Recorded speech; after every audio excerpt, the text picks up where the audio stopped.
Sir আসসালামু আলাইকুম, মিঠাই টেকেরহাট থেকে বলছি। স্যার এই হচ্ছে আমার স্টাফ। তো আমরা মোট স্যার 5 জন স্টাফ, আমি সহ 6 জন। একজন স্যার আজকে অনুপস্থিত আছেন। তো স্যার ভিডিও বার্তায় আমি বলতে চাচ্ছি, ক্লিয়ার করে দিচ্ছি আমার স্টাফদের। সেটা হচ্ছে মানে আমাদের যত মানে মিষ্টি কোনো কাস্টমার পিস হিসেবে মিষ্টি নিতে আসলে আমরা মিষ্টিটা কীভাবে সেল দেবো, মানে ওজন দিয়ে সেল দেবো। আর আউটলেটে কোনো এক্সপায়ার ফুড রাখা কি হারাম। হারাম। ক্লিয়ার ভাই? সম্পূর্ণ হারাম। আমরা মিষ্টি কিসে বিক্রি করব?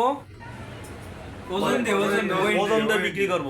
কোনো একটা কাস্টমার যদি কমপ্লেন নিয়ে আসে যে আমার তো ওজন দিয়ে মিষ্টি দেওয়া না বা কোনো এক্সপায়ার প্রোডাক্ট দিছে, আমার জায়গা থেকে আমি 100% ঠিক থাকবো, আপনার জায়গা থেকে 100% ঠিক থাকবেন।